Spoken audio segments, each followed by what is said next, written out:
आज की इस वीडियो में हम केंद्रीय विद्यालय संगठन रीजनल ऑफिस है जो रांची में, वहाँ से जो स्टडी मटेरियल रिलीज़ किया गया है उसे हम देखने जा रहे हैं। हिंदी और इंग्लिश दोनों में ये स्टडी मटेरियल यहाँ पे आप देख पा रहे होंगे। तो चलिए हम स्टार्ट करते हैं। इस वीडियो में तो हम हिंदी में देखेंगे, यदि में डिमांड रही तो हम नेक्स्ट वीडियो में इंग्लिश में भी देखने जा रहे हैं। अब इस स्टडी मटेरियल को प्रिपेयर करने वाले कुछ मेन पीपल हैं जिनकी यहाँ पे फ़ोटो है। तो आप देख सकते हैं कोई कॉमन पीपल ऐसा कोई टीचर ने नहीं बनाया है, बल्कि प्रिंसिपल्स हैं मेन स्कूल्स के और बहुत ही एजुकेटेड पीपल हैं। तो चलिए स्टार्ट करते हैं। सबसे पहले यहाँ पे लगभग 6 चैप्टर्स दिए हैं और लास्ट में सॉल्व्ड सैम्पल पेपर दिए। तो चलिए स्टार्ट करते हैं हम। हमारा जो पेज नंबर है वो 66 से स्टार्ट होगा। तो आप यहाँ पे देख पा रहे होंगे, हमें यहाँ पे जाना है पेज नंबर 66 पे, वहीं से हमारा हिंदी वाला सैम्पल पेपर स्टार्ट होगा।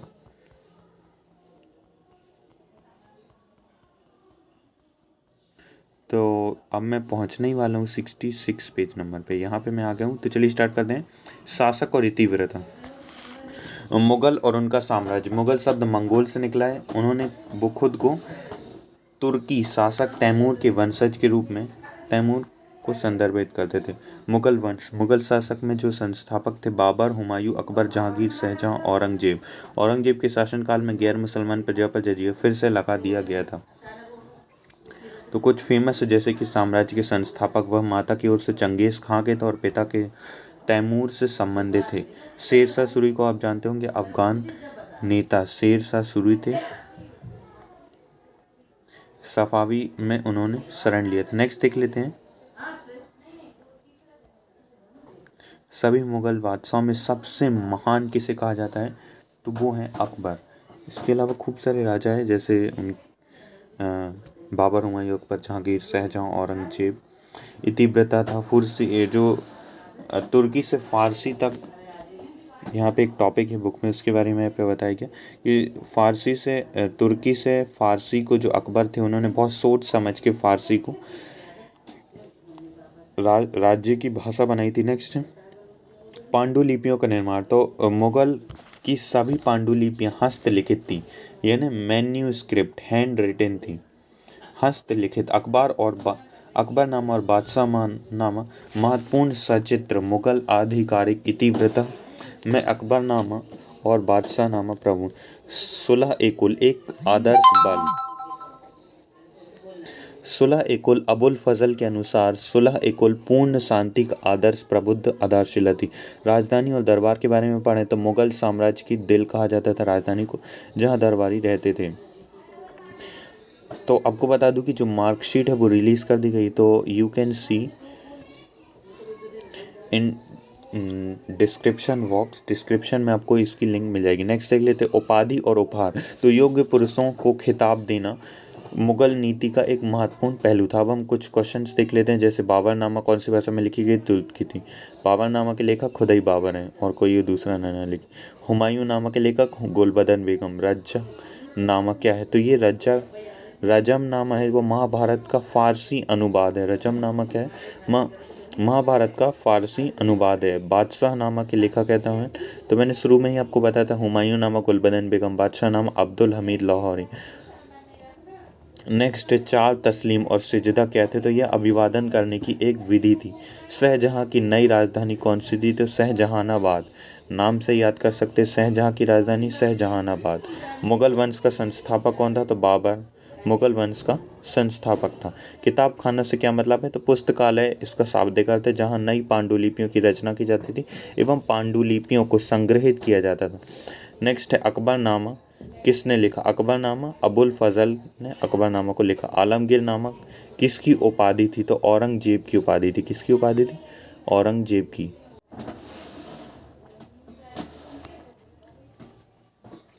नेक्स्ट है आलमगीर किसकी उपाधि थी, तो औरंगजेब की। बाबर को किस शैली के सुलेख पसंद था, तो नास्तिक। ये तो क्या गलत लिखा है, उसको नास्तिक नहीं, यहाँ पे दूसरा वर्ड आना चाहिए, थोड़ा सा शायद टाइपिंग मिस्टेक हो गई होगी, शायद उन्होंने ट्रांसलेट किया होगा, लेकिन फिर भी मैं आपको बुक से देख के बता देता हूँ। अभी क्या होता है कि यदि आपको अभी पता चल गया तो अभी वो जो भी है वो भी याद हो जाएगा, लेकिन बाद में यदि पता चला तो थोड़ा प्रॉब्लम हो सकती है कि याद ना हो, या भी नास्तिक याद हो जाए तो नास्तिक ही मन में भरा है। तो जो अकबर की पसंदीदा शैली थी, शैली यानी लिखावट, तो वो थी नास्तलिक। कौन सी थी? नस्तलिक। नस्तलिक उसकी फेवरेट शैली थी। हाँ, नास्तलिक लिखा है, बस नस्तलिक आएगा। शेख सलीम चिश्ती के लिए सफ़ेद संगमरमर के मकबरे का निर्माण किस तो अकबर ने करवाया था। शेख चिश्ती की दरगाह, शेख सलीम चिश्ती के सफ़ेद संगमरमर के निर्माण किसने कराया था? तो अकबर ने करवाया था। नेक्स्ट है, अकबर द्वारा समाप्त किया गया जजिया कर क्या था? देख लेते हैं जजिया कर क्या था। भू राजस्व नो, सीमा नो, धार्मिक नो, तीर्थ यात्रा। धार्मिक कर था, ये एक धर्म से संबंधित कर था, तो धार्मिक कर हम कह सकते हैं। हालांकि उन्होंने 1963 में तीर्थ यात्रा कर और 1964 में जजिया कर हटा दिया था। शेख सलीम चिश्ती के लिए सफ़ेद संगमरमर के मकबरे का निर्माण किस मुगल शासक ने करवाया था? तो अकबर ने करवाया था। इसके पहले भी शायद सेम ही क्वेश्चन था, अकबर ने करवाया था।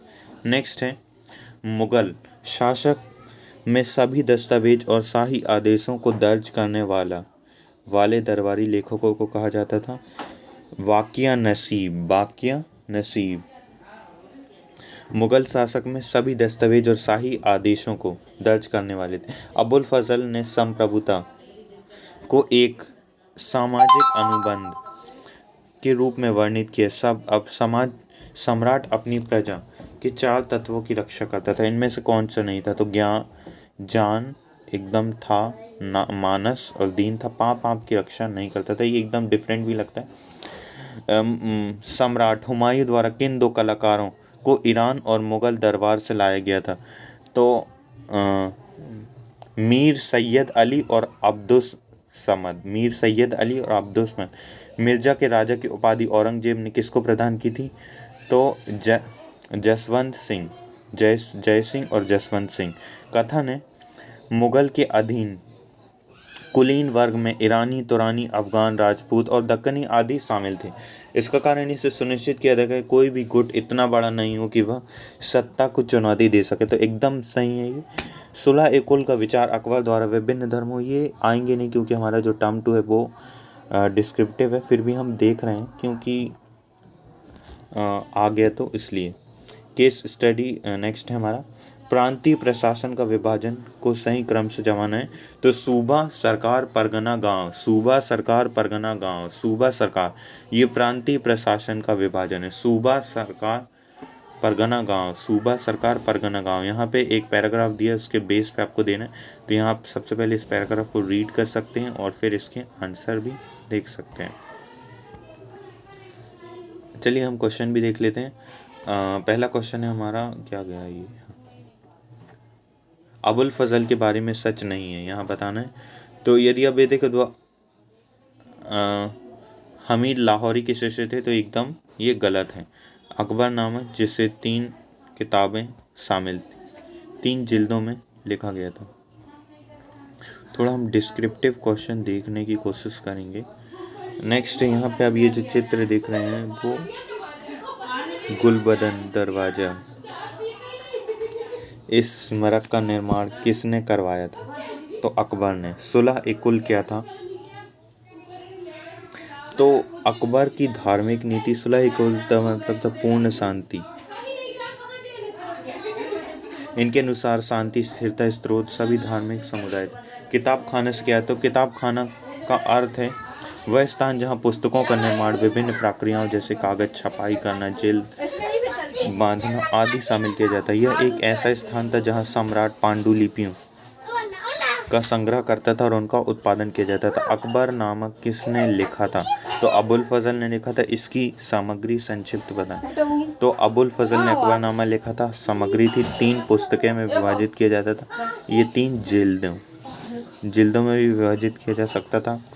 पहले भाग में आदम से लेकर अकबर के जीवन में एक खगोलीय चक्र में मानव जाति का इतिहास था। दूसरा खंड अकबर के 46 वर्ष समाप्त, जो उनका शासनकाल था, उनकी 46 वर्ष समाप्त। अकबर के शासनकाल का विस्तृत वर्णन था, विस्तृत वर्णन, डिस्क्रिप्टिव इंफॉर्मेशन थी उस बारे में। यह अकबर के साम्राज्य के सभी पहलुओं को कालीन तस्वीरें देता था, भौगोलिक, सामाजिक एवं प्रशासनिक। मुगल काल के दौरान भारत में कुलीन वर्ग की स्थिति के तो कुलीन वर्ग विभिन्न जातीय धार्मिक समुदाय से भर्ती किया जाता था। कोई भी एक समुदाय से नहीं भर्ती किया जाता था, बल्कि अलग अलग समुदाय से भर्ती किया जाता था। ये फूलों के गुलदस्ते की तरह था, जैसे तुरानी, ईरानी, राजपूत, भारतीय, मुसलमान आदि सभी शामिल थे। मुगल प्रांतीय प्रशासन के बारे में संक्षिप्त लिखें तो जो प्रांतीय सरकार के प्रमुख थे उन्हें गवर्नर कहा जाता था। प्रांतीय सरकार के प्रमुख गवर्नर। नेक्स्ट, प्रांतों की सरकार को प्रांतों को सरकार में विभाजित किया जाता था। तो परगना के अंतर्गत जैसे कानून गो, चौधरी और काजी वगैरह लोग आते थे। प्रत्येक विभाग के आधिकारिक कर्मचारी द्वारा समर्थित किया जाता था। मुगल और ऑटोमन तुर्कों के बीच संबंधों का संक्षेप में वर्णन करें।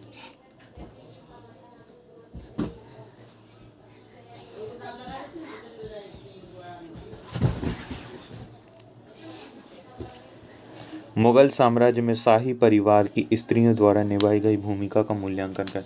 तो मुगल में शाही परिवार की पत्नियां, उपपत्नियां और उनके नज़दीकी रिश्तेदार जैसे माता, सौतेली, उपपत्नियां, बहन, पुत्री, बहू, चाची, मौसी आदि के साथ साथ महिला परिचारिकाएं और गुलाम थे। नूरजहां के बाद मुगल रानियां और राजकुमारियों महत्वपूर्ण वित्तीय स्रोतों पर नियंत्रण किया जाता था। जैसे शाहजहां की पुत्रियां जहां आरा और रोशन आरा को ऊंचे शाही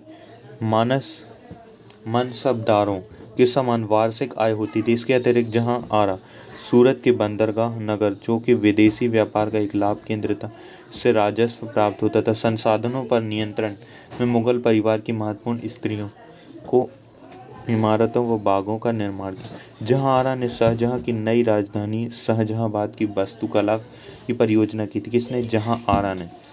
देखिए, उस टाइम राजा था शाहजहां और उनकी बेटी थी जहांआरा। उनने मिलकर शाहजहानाबाद की वास्तुकला बनाई।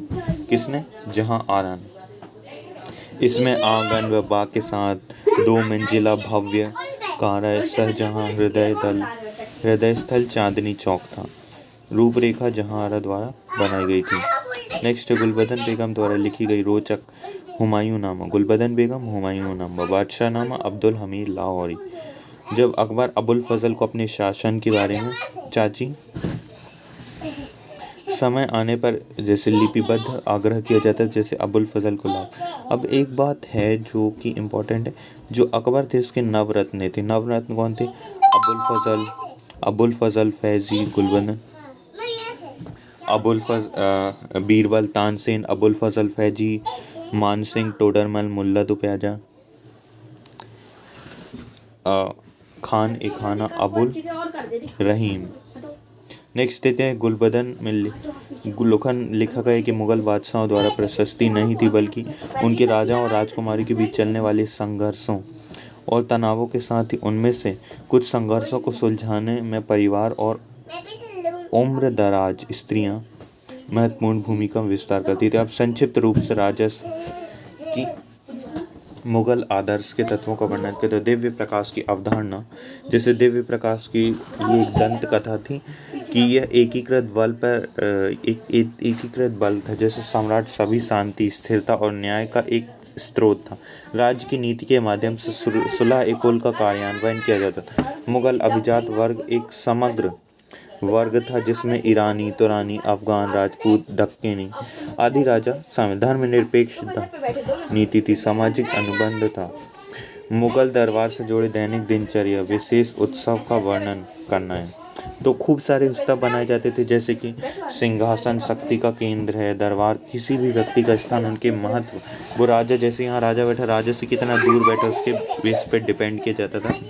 राजा की सामाजिक नियंत्रण, शासक को नमस्कार का रूप था सिजदा। मुगल दरबार में राजनयिक दूतों को प्रोटोकॉल स्पष्ट थे। दिन की शुरुआत व्यक्तिगत धार्मिक कार्यों तथा किए देते, उनके साथ शर्माक प्रतीक गोपनीयता पर चर्चा, त्योहारों का उत्सव मनाना।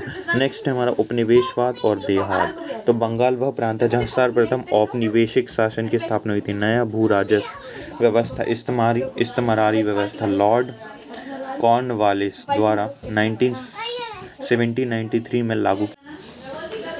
तो सॉरी, थोड़ी बैकग्राउंड आवाज़ आ रही होगी, मैं यहाँ आ चुका हूँ बाहर, यहाँ पे आपको कम आएगी। तो चलिए स्टार्ट करते हैं। उपनिवेशवाद और देहात। उपनिवेशवाद से तो आप सभी समझते होंगे क्या अर्थ होता है उपनिवेशवाद। बंगाल वह प्रांत है जहाँ सर्वप्रथम उपनिवेशवाद शासन की स्थापना हुई थी।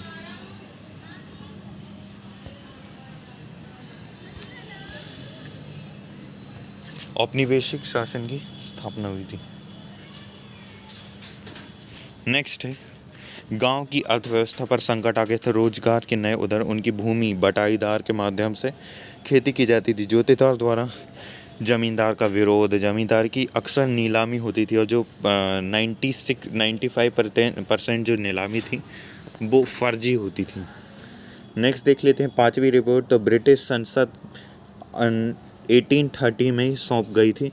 कुदाल और हल के अंतर्गत हम आगे चल के पढ़ेंगे स्थानांतरित कृषि को बदलना। तो कुदाल और हल, कुदाल से पहाड़ियों को यहाँ डोनेट करता है, और वो जो कुदाल है वो किसका चिन्ह है, या हाँ, तो कुदाल किसका चिन्ह है, तो यहाँ पे हम देखें तो वो था पहाड़ियों का, और हल सांथालों का। ये दोनों जो थे, जो सांथालों के लिए दामिनी को एक विशेष क्षेत्र बनाया गया था, जिसके बारे में हम आगे पढ़ेंगे। तो पहाड़ियाँ सिकरी भोजन संग्रह, भोजन के साथ जोड़ 1970 के दशक में किसानों को बसाया गया था। अब सांथाल बंगाल में बस गए थे। उनकी भूमि दामिन एक कोह के रूप में जानी जाती है। अशांत पहाड़ियों के साथ सांतालों के संघर्ष, संगाल दामिन ब्रिटिश के विरुद्ध विद्रोह। अब 1 मार्क्स वाली क्वेश्चन, पहाड़िया कौन थे, तो पहाड़िया लोग थे। लो, पहाड़ी लोग थे। पहाड़ी लोग थे। वाह, क्या क्वेश्चन का आंसर दिया। पहाड़ी लोग थे। जोतेदार कौन थे, तो जोतेदार गांव में स्थित। पढ़ रहा हूँ मैं, डिस्टर्ब मत कर। फोन दे दो रे फोन दे। कितनी देर लगेगी बता ना। 20 मिनट। जोतेदार कौन थे, जोतेदार गांव में स्थित थे। गरीब ग्रामीणों के एक बड़े हिस्से पर सीधे नियंत्रण रखते थे। पहाड़ियों के प्रति ब्रिटिश नीतियां क्या थीं। 1970 के दशक में अंग्रेजों ने पहाड़ियों को निर्मूल कर देने के लिए क्रूर नीति बनाई।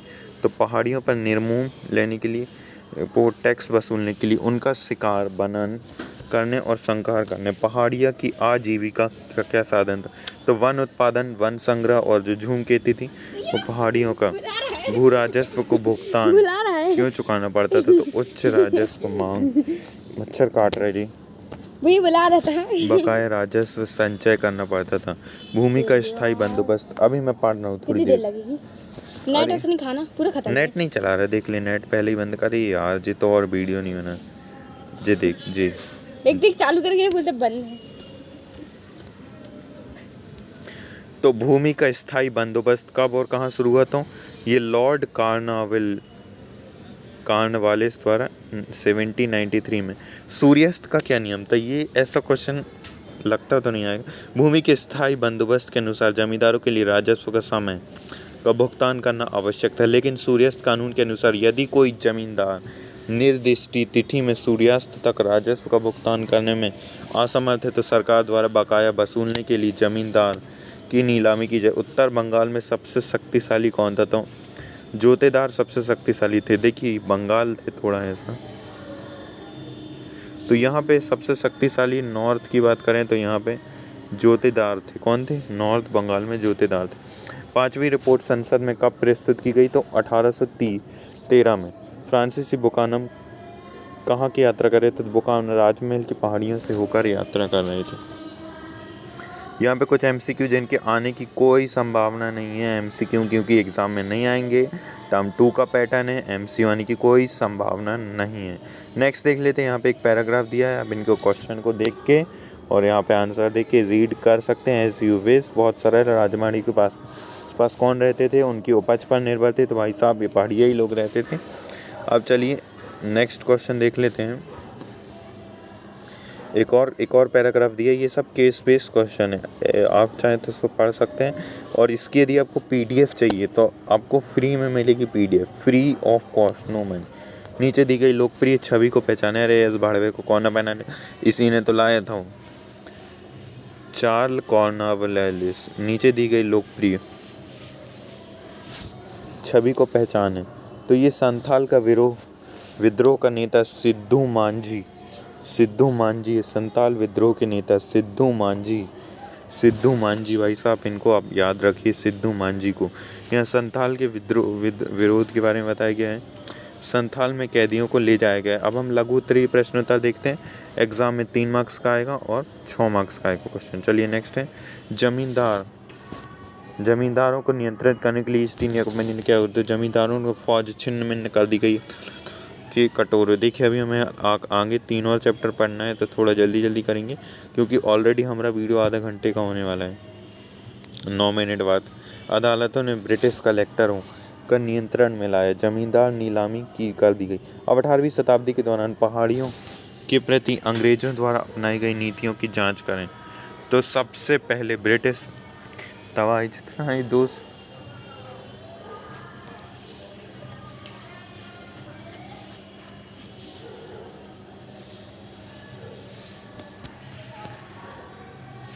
18वीं शताब्दी के दौरान पहाड़ियों की नीतियों की जांच, तो सबसे पहले ब्रिटिश और उनकी तबाही। Augustus Cleveland